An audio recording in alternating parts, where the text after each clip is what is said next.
So if I'm running 4 times a week and I'm a sub 60, at the moment I'm a sub 60 minute 10K athlete, but it's just sub 60, it's 59 minutes and 58 seconds.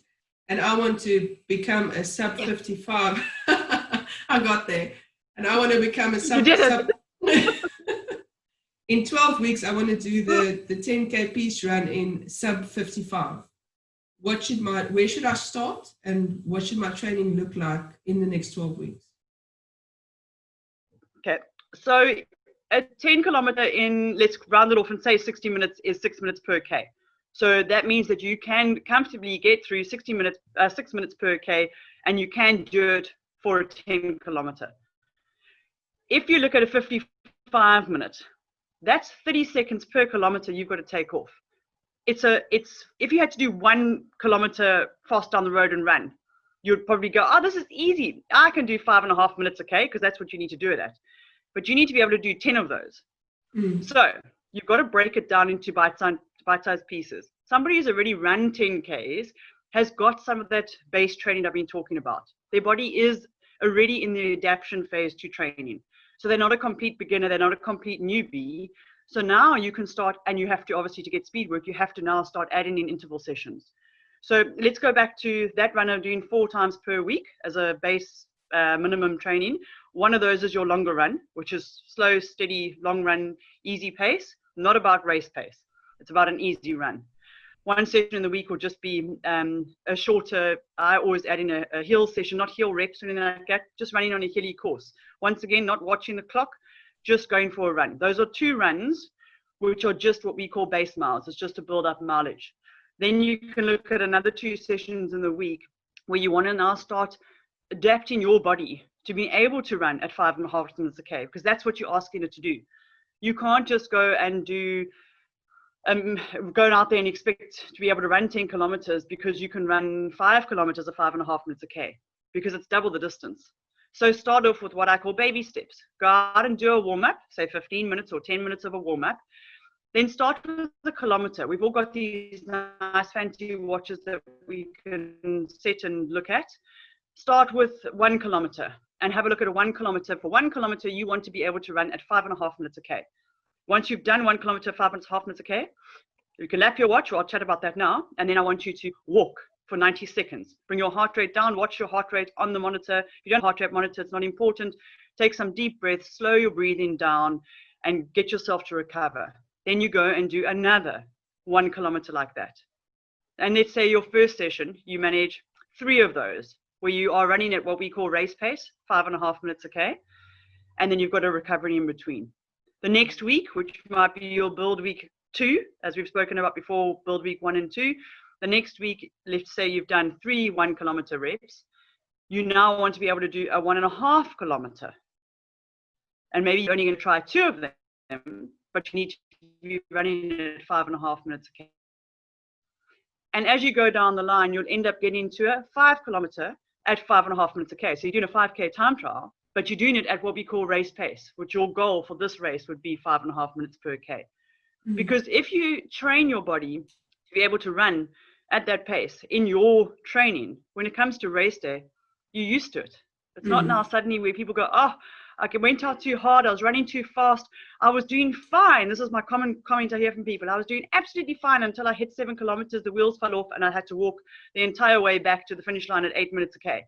So they were all on track, they had their goal, but most of the time, if you look at the training, it's because they'd only trained, say, a 5K time trial at 5.5 minutes a K.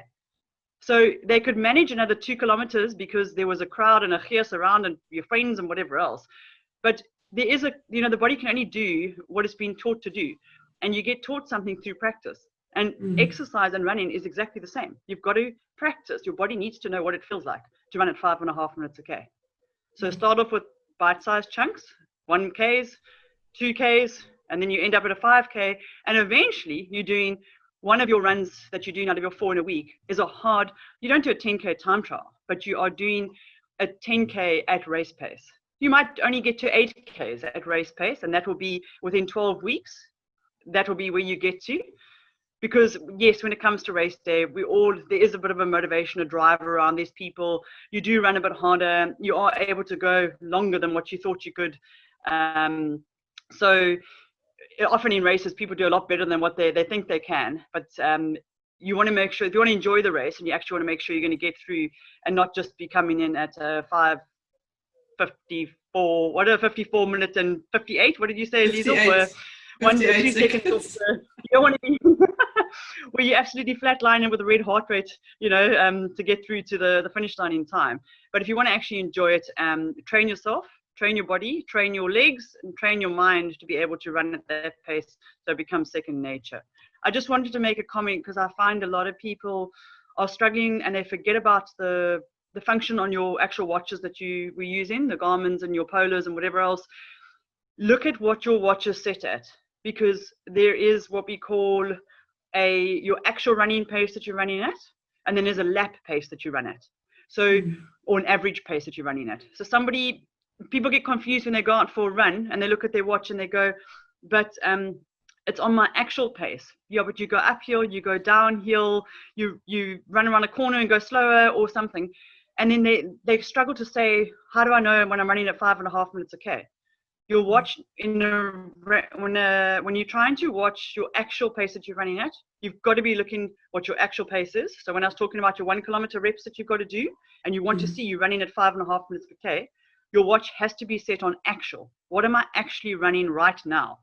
Then when you go and do a longer run and you're doing your 10Ks and you want to do it in also 5.5 minutes a K, it needs to be set on average, because it needs to show you what your average pace is for the full 10Ks. Otherwise, if you look at actual, uphill, downhill, suddenly you're at 5 minutes a K, then you're at 6 minutes a K when you're going up a hill. Look at the average for that. That's just the tip I want to give, because some people do get confused with all the technology. Mandy, just a quick question on the 10K distance. You said that one of your runs in the week would be a long run. So for a 10K distance, and if you want to improve your time, where would you start at with your long runs, and what would the longest run then be on that day? Running is one of those things, but it's the shorter distances. I'm not talking about marathons because that's something different. But with the shorter distances, I tell people, if you're doing 10Ks and you want to improve, you should be in training, you should be doing 12-kilometer runs. Your long run should get to 12 kilometers.